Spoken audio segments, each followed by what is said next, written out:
Hey everybody, it's Phil here and you're watching STV Sydney Trains Vlogs. In front of us we have VSET V9, which has not long come out from major overhaul. As you can tell by the front, it has a very fresh coat of paint, so it's looking extremely clean.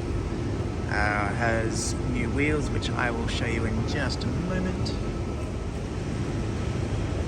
Bogies are looking very, very fresh. So V25, which came out from major overhaul over a year ago, was supposed to be the last VSET to receive a major overhaul, but because of the dispute with the D-sets, the V-sets will be kept in service for a bit longer. So yeah, so there's a handful, not every single one of them, but there's a handful of V-sets that are getting a major overhaul. V9 just being one of them.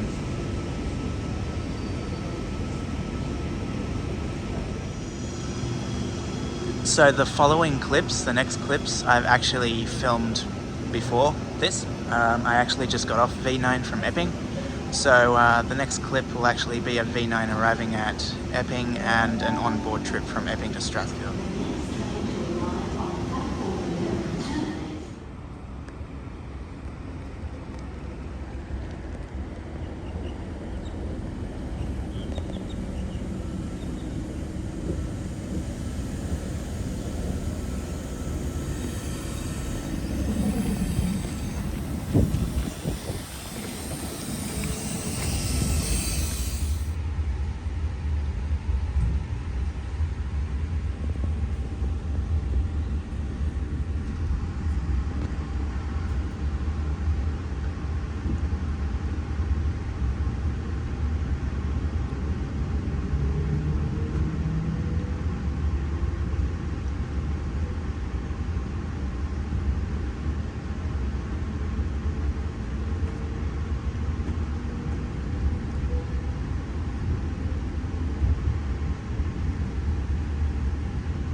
Anyway, that's all for this video. Thank you for watching. Please give this video a thumbs up, subscribe to the channel, favorite the video, and I'll catch you all next time. Bye for now.